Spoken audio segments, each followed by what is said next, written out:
L'Antarctique est le seul endroit sur Terre qui demeure un véritable monde étranger, une étendue blanche et silencieuse qui recèle des secrets vieux de millions d'années. Mais sous le pergélisol, des expéditions russes ont récemment percé un voile qui a plongé la communauté internationale dans un état de stupéfaction et d'incrédulité. Des profondeurs obscures et sous pression du lac Vostok à une découverte énergétique stupéfiante qui menace de bouleverser les rapports de force mondiaux, ce que la Russie a mis au jour n'est pas seulement de la glace, c'est un aperçu terrifiant de l'avenir de notre planète, l'abîme sous la glace. La carte du monde est en grande partie considérée comme complète. Un puzzle achevé d'images satellites et de coordonnées GPS. Pourtant, tout au sud du globe existe une frontière verticale restée invisible à l'œil nu jusqu'à la fin du 20e siècle. Pendant des décennies, la station de recherche russe de Vostok était surtout connue pour être l'endroit le plus froid de la planète, un avant-poste désolé où les températures descendaient régulièrement jusqu'à moins 80 degrés Celsius. Mais sous les pieds des scientifiques se logeant dans ces baraques en tôle ondulée se cachait un secret qui allait finir par terrifier la communauté scientifique. Une étendue d'eau de la taille du lac Ontario, isolée du reste de la biosphère depuis 15 millions d'années. La découverte du lac Vostok ne fut pas une illumination soudaine, mais une prise de conscience lente et obsédante. Dans les années 60, un pilote et géographe russe du nom d'André Kapitsa remarqua, depuis les airs, une étrange plaque de glace plate. Elle ne reproduisait pas le relief accidenté et ondulé des glaciers environnantes. Elle était parfaitement plane, comme un miroir gelé. Il soupçonnait qu'un phénomène massif ralentissait l'écoulement de la calotte glaciaire située au-dessus. Cependant, ce n'est que dans les années 1990, grâce à une collaboration entre des spécialistes russes et britanniques du radar, que l'ampleur réelle de la découverte a été révélée. Sous la glace, il n'y avait pas seulement de l'humidité. C'était un abîme liquide. Imaginez un monde où le soleil ne s'est pas manifesté depuis le milieu du Miocène. Tandis que l'humanité évoluait, que les empires s'élevaient et s'effondraient et que la révolution industrielle saturait l'atmosphère de carbone, le lac Viesteto était plongé dans une obscurité totale. La calotte glaciaire qui le recouvre mesure près de 4 km d'épaisseur, soit environ 2,5 mètres d'eau ancienne solidifiée. La pression au fond est immense, environ 350 fois supérieure à celle du niveau de la mer. Dans des conditions normales, l'eau serait un bloc de glace solide à ces températures, mais la chaleur géothermique du noyau terrestre et la couverture isolante du glacier maintiennent le lac Vostok à l'état liquide. C'est un lac sous-glaciaire, une poche du passé lointain prisonnière d'une chaleur extrême. La terreur a commencé lorsque l'équipe russe de la station Vostok a entamé le forage. Le projet, connu sous le nom de forage 5G-1, était un exploit d'ingénierie frôlant l'impossible. Les foreurs ne luttaient pas seulement contre le froid, ils luttaient contre les lois de la physique de la glace. Plus ils descendaient, plus la glace devenait malléable, menaçant de briser les forêts ou de bloquer les machines. Lorsqu'ils atteignirent la glace d'accrétion, la couche située juste au-dessus de l'eau liquide, la tension au sein de la communauté internationale était palpable. La NASA et diverses organisations environnementales supplièrent l'équipe russe d'arrêter. La crainte était simple. Si nous percions le plafond du lac Viteo, nous risquions de contaminer un écosystème vierge avec des bactéries de surface ou, pire encore, de libérer des substances des profondeurs auxquelles le monde moderne n'était pas préparé. Mais les Russes ont persévéré. En février 2012, après des décennies de forage intermittent, le trépan a finalement percé. L'eau du lac, sous une pression extrême, jaillit dans le forage comme un geyser, gelant instantanément pour former un bouchon qui referma le lac. C'était une frappe chirurgicale en territoire inconnu.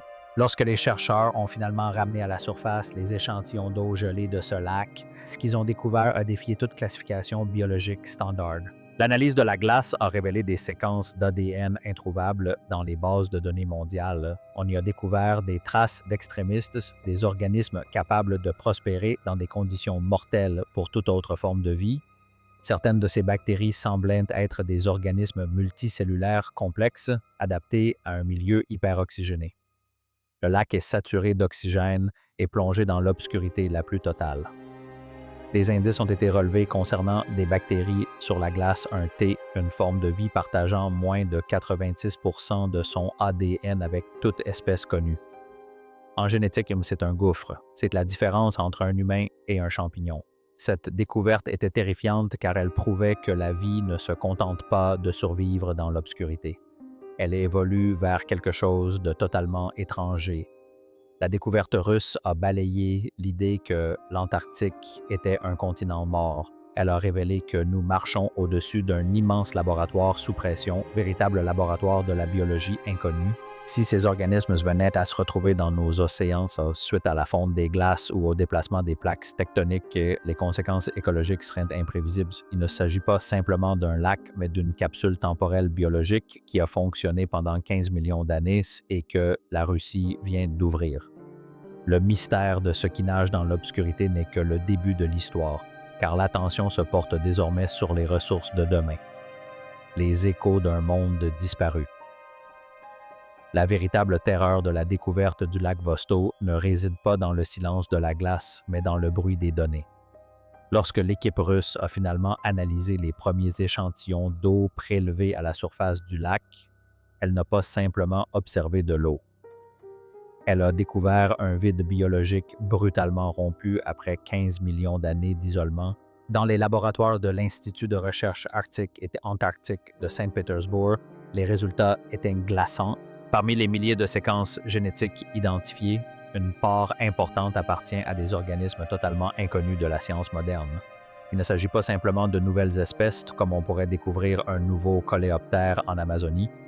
Ce sont des branches entières de l'arbre de la vie qui se sont développées dans une direction différente depuis l'époque du Méiocène. Un phylotype particulier, identifié comme bactérien sur la surface de la Terre, un T, a provoqué une onde de choc au sein de la communauté scientifique internationale. Il partage moins de 86% de son ADN avec toute forme de vie connue à cette surface. À titre de comparaison, les humains partagent environ 98% de leur ADN avec les chimpanzés et près de 50% avec les bananes. Un écart de 14% représente un gouffre biologique qui laisse penser que nous sommes face à une forme de vie ayant évolué sous des lois physiques radicalement différentes. La terreur est double, la menace de contamination biologique et la boîte de Pandore des pathogènes anciens.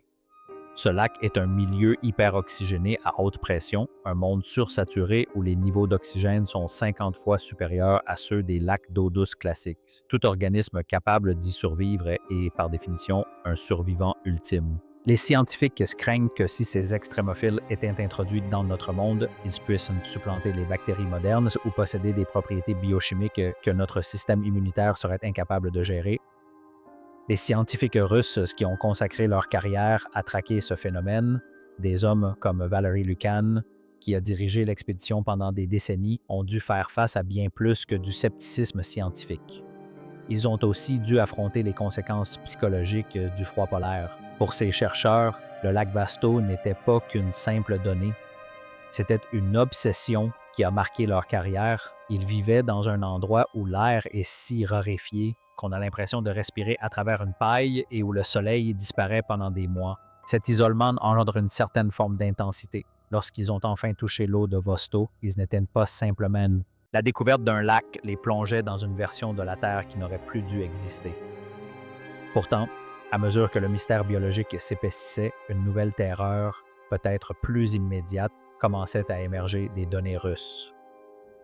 Tandis qu'une moitié de l'équipe étudiait la vie ancienne, l'autre moitié, sous l'égide de l'entreprise d'État Rosso, explorait les fonds marins de l'océan austral et y découvrir des indices d'une complexité encore plus grande. La présence de ADN d'eucaryotes multicellulaires, organismes complexes, indique que le lac Vostok pourrait ne pas se limiter à une simple soupe de microbes.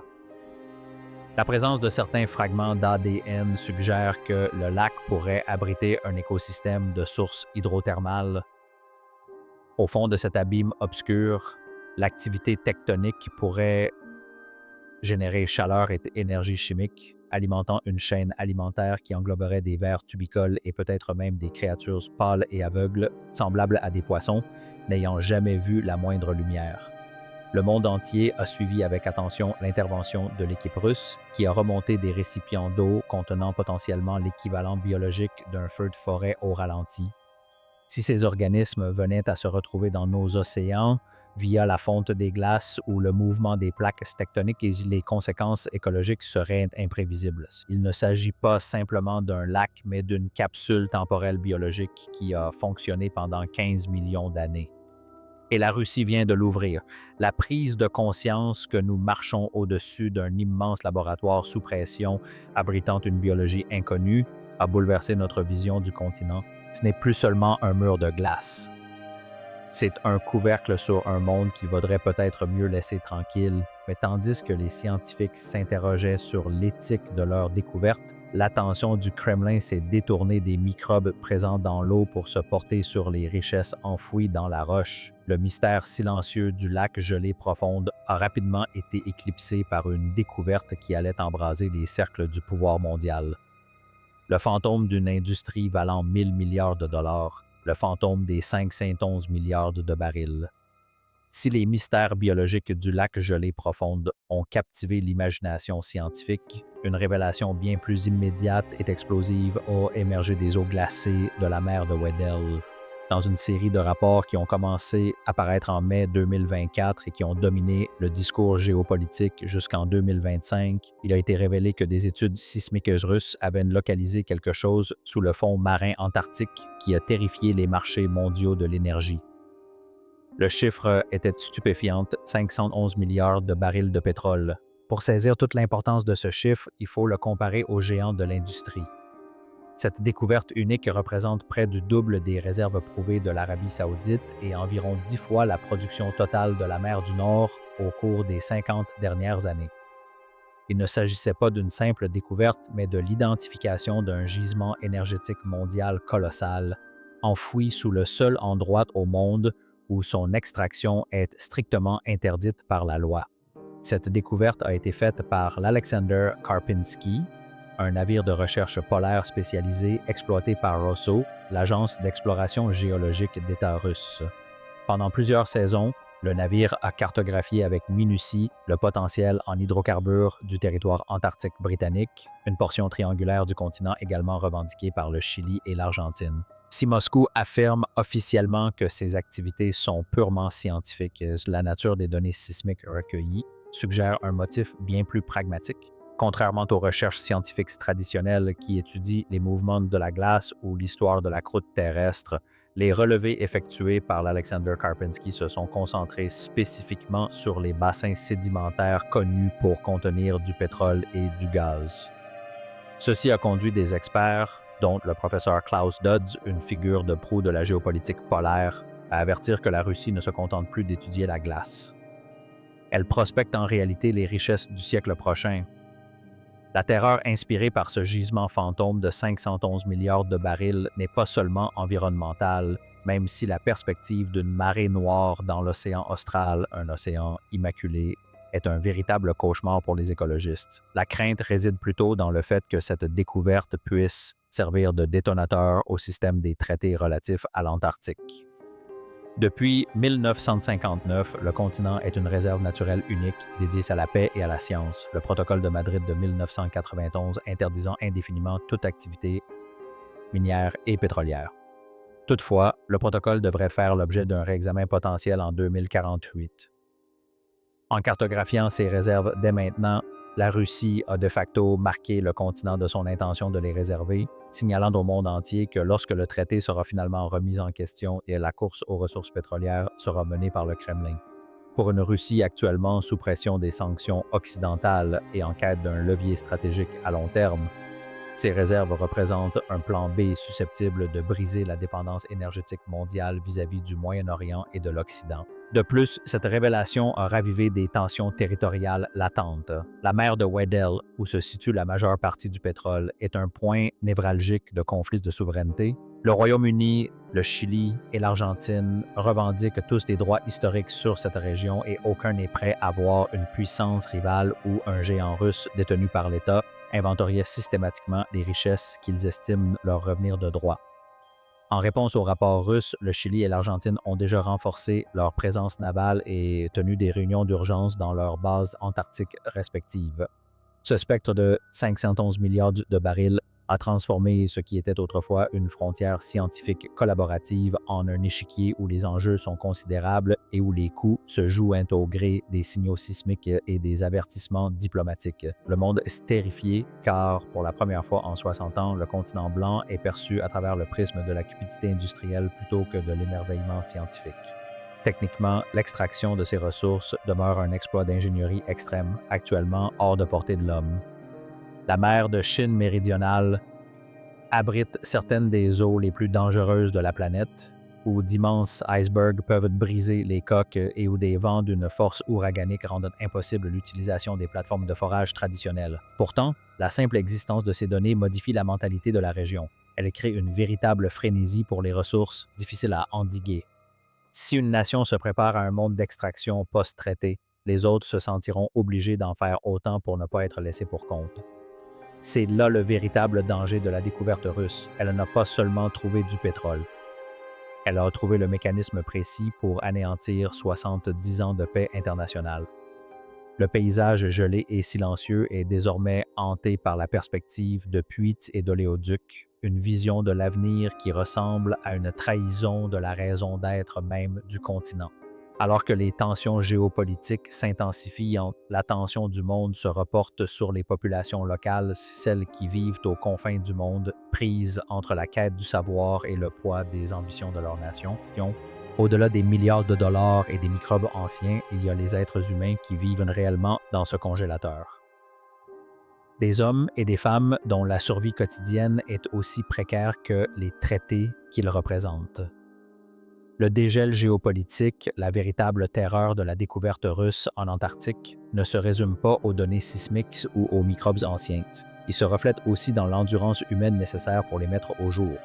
Pour comprendre comment la Russie est parvenue à ces révélations, il faut se pencher sur la vie de ceux qui sont stationnés à Vostok. Établie en 1957, la station Vostok se dresse au sommet de la calotte glaciaire de l'Antarctique orientale à environ 310 km du pôle sud géographique. C'est un lieu où la notion de carrière prend une dimension quasi existentielle. Située au pôle sud du froid, à 3,488 mètres d'altitude, la station bénéficie d'une atmosphère si raréfiée que les nouveaux arrivants souffrent souvent du mal de l'altitude pendant des semaines, peinant à accomplir les tâches les plus simples. Ici, l'air contient près de 50% d'oxygène en moins qu'au niveau de la mer, faisant de chaque respiration un effort conscient et de chaque pas un pari risqué. Les chercheurs qui habitent cette station, les Vostochki, forment une espèce à part. Leurs carrières se construisent dans un monde où le soleil disparaît pendant 4 mois de l'année, plongeant la station dans une nuit glacée permanente. Durant ces longs mois d'hiver, la station est totalement inaccessible. Aucun avion ne peut atterrir, car les fluides hydrauliques de leur train d'atterrissage gèleraient et se briseraient.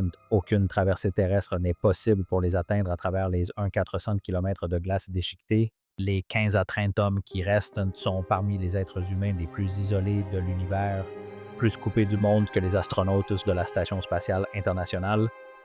Pour des scientifiques comme Vladimir Lipenov ou feu Boris Kurdrychov, le parcours professionnel vers Vostok a souvent débuté dans les rigoureux instituts miniers et d'ingénierie de Saint-Pétersbourg et de Moscou, où ils se sont spécialisés en physique de la glace et en mécanique du forage de puits profonds.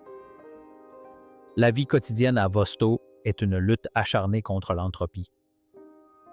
La station est alimentée par des générateurs diesel qui ne doivent jamais tomber en panne car une perte de chaleur à moins 80 degrés Celsius entraînerait la mort en quelques heures. L'eau n'est pas disponible sur place, elle est produite en faisant fondre la neige dans de grands réservoirs et une tâche qui incombe à l'officier de service. L'alimentation est riche en calories et en matières grasses pour compenser la lutte constante du corps pour maintenir sa température corporelle. Les repas se composent souvent de viande en conserve, de bouillie consistante et, de temps à autre, d'un légume fermenté. Les rôles professionnels sont flexibles. Un glaciologue de renommée mondiale pourrait passer sa matinée à analyser des carottes de glace vieilles de 400 ans et son après-midi à déneiger les conduits de ventilation de la station. Cette absence de hiérarchie est née de la nécessité. Dans un lieu où la nature s'acharne à vous tuer, le seul CV qui compte est celui qui prouve que vous êtes capable d'assurer le fonctionnement des chauffages. L'impact psychologique sur ces scientifiques fait l'objet d'études approfondies menées par l'Institut russe de recherche arctique et antarctique. La monotonie sociale, liée à la présence constante des mêmes 12 personnes pendant un an dans un environnement métallique confiné, engendre un état psychologique particulier, la tension antarctique. La longévité professionnelle à vaste taux est rare. Nombre de scientifiques y effectuent un ou deux hivernages et ne reviennent jamais, leur corps et leur esprit épuisés par la privation sensorielle. Il y a pourtant les passionnés, ces hommes qui ont passé des décennies à retourner sur la glace, animés par une véritable fascination pour les secrets enfouis à 4 km de profondeur. Ce sont eux qui ont géré le projet de forage 5G1, une machine devenue pour eux une entité vivante, exigeant un entretien constant, une lubrification rigoureuse et une précision chirurgicale pour éviter de contaminer le lac qu'ils cherchaient désespérément à atteindre. Ces hommes sont à l'avant-garde des ambitions russes en Antarctique, alors que le monde perçoit 511 milliards de barils de pétrole comme une menace géopolitique. Les Vostoniki y voient le fruit de décennies de labeur acharné dans l'obscurité. Leur carrière repose sur la conviction que l'Antarctique n'est pas un désert, mais un véritable trésor.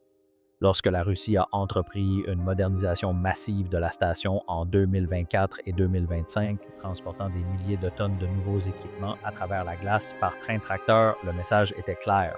Il passe d'une exploration temporaire à une occupation permanente. Le nouveau complexe hivernal, une structure modulaire évoquant une station spatiale futuriste, est conçu pour loger les chercheurs dans un confort relatif, signe que l'ère de la survie héroïque cède la place à celle d'une présence industrielle.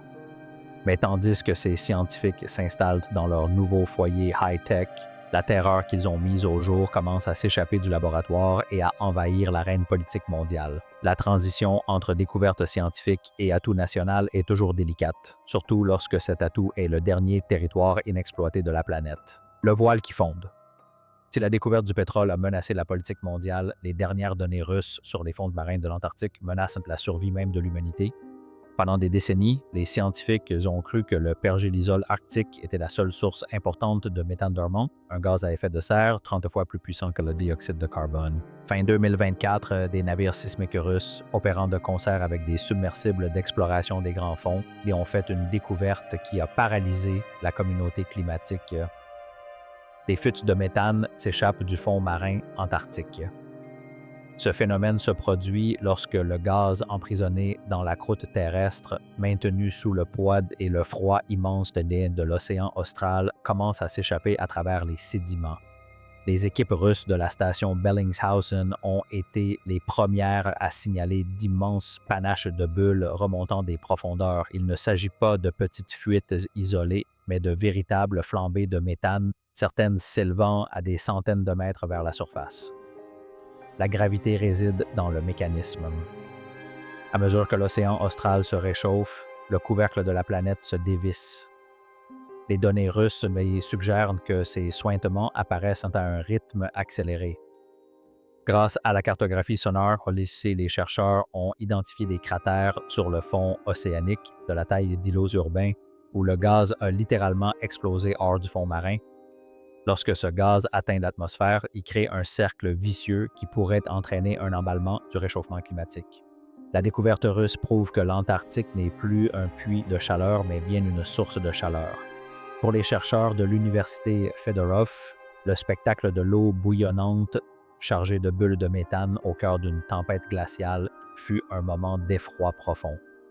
Cela a révélé que la stabilité du continent n'est qu'un mythe. Nous marchons sur une bombe à retardement et la Russie est actuellement le seul pays disposant des infrastructures sismiques nécessaires pour en percevoir les prémices. Cette découverte est terrifiante car elle laisse entendre que même si nous arrêtions toute activité automobile et industrielle sur Terre demain, le couvercle de l'Antarctique pourrait déjà être trop desserré pour être refermé. Ce que la Russie a mis au jour constitue la première preuve d'un changement de régime dans l'océan austral. L'immensité blanche et silencieuse dissimule une atmosphère explosive qui commence à se réveiller. Il ne s'agit pas seulement de science, mais d'un avertissement planétaire. La découverte par les Russes de ces suintements a transformé l'Antarctique, autrefois simple curiosité lointaine, en première ligne d'une urgence mondiale, prouvant que ce qui se passe au bout du monde ne reste jamais là-bas, la forteresse de la Furey. Si l'actualité moderne est dominée par les réserves de pétrole et les anomalies biologiques, une terreur plus sombre, d'ordre psychologique, hante depuis longtemps les explorateurs et historiens russes, le mythe d'une forteresse nazie secrète. Ce récit, souvent considéré comme une théorie du complot marginal, a connu un regain d'intérêt à la fin du 20e et au début du 21e siècle, lorsque les études sismiques russes y ont commencé à cartographier l'intérieur même du continent. La légende se concentre sur la station 211, ou Nouvelle-Berlin, une supposée forteresse souterraine construite par le Troisième Reich à la fin des années 1930.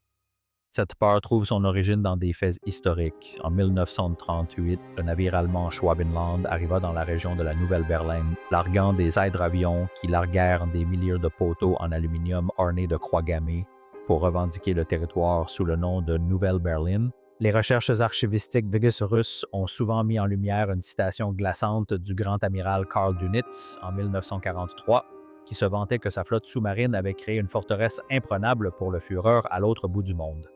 Pour les stratèges russes, il ne s'agissait pas d'une simple fanfaronnade de temps de guerre. Ce fut une incitation à examiner de plus près la géographie de la glace.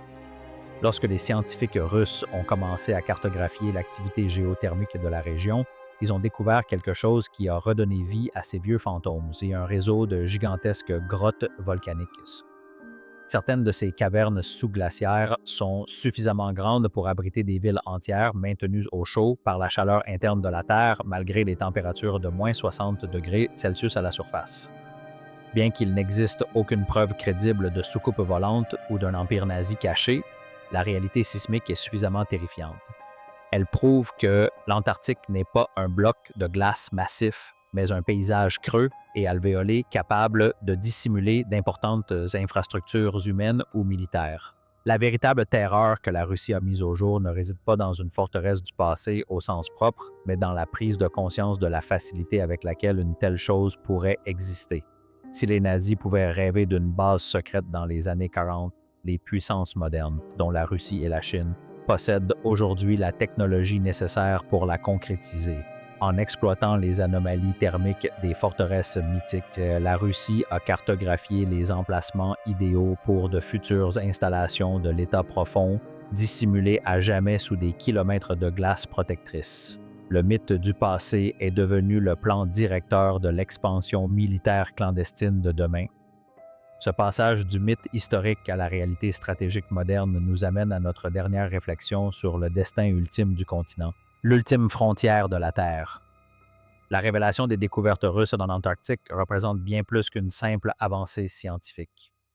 Elle bouleverse profondément notre compréhension du dernier sanctuaire terrestre. Comme nous l'avons vu, la découverte d'un écosystème extraterrestre sous pression dans le lac Vostok suggère que l'histoire biologique de notre planète est bien plus complexe et potentiellement plus dangereuse que nous ne l'avions jamais imaginé. Ces microbes anciens, isolés depuis 15 millions d'années, nous rappellent que le continent blanc n'est pas un tombeau glacé, mais un laboratoire vivant. La terreur biologique réside dans l'inconnu. Le risque est qu'en observant simplement notre monde, nous ayons déjà amorcé un processus de contamination susceptible de se propager à l'ensemble de l'écosystème mondial de manière encore imprévisible. Cependant, à mesure que l'attention se déplace du laboratoire vers les fonds marins, la terreur prend une forme humaine plus familière, la soif d'énergie et de puissance. La découverte de 511 milliards de barils de pétrole sous la mer de Weddell a mis un terme à l'ère de l'exception antarctique. Pendant plus de 60 ans, le système du traité sur l'Antarctique a imposé des normes plus élevées au monde, prouvant que l'humanité pouvait privilégier la science à l'extraction minière et la paix à la compétition. Mais les campagnes d'exploration russes de 2024 et 2025 ont exercé une pression considérable et indéniable sur cet équilibre diplomatique. Le monde est terrifié car il sait que l'attrait d'une telle richesse a historiquement suffi à faire fléchir même les accords internationaux les plus solides. Nous entrons aujourd'hui dans une période de dégel géopolitique qui reflète la fonte physique des calottes glaciaires. Tandis que des nations comme la Russie et la Chine renforcent leur présence et modernisent leurs stations, elles ne se préparent pas seulement à intensifier leurs activités scientifiques. Elles se positionnent pour un avenir où le protocole de Madrid de 1991 ne sera plus qu'un souvenir. Les scientifiques de carrière de Vostok et les marins de l'Alexander Karpinski sont les pionniers de cette nouvelle ère, travaillant aux limites de l'endurance humaine pour cartographier un trésor que le monde n'est peut-être pas prêt à gérer. La terreur réside dans la prise de conscience que le dernier lieu vierge de la planète est désormais en première ligne face à la civilisation industrielle. En fin de compte, la découverte russe en Antarctique est un miroir.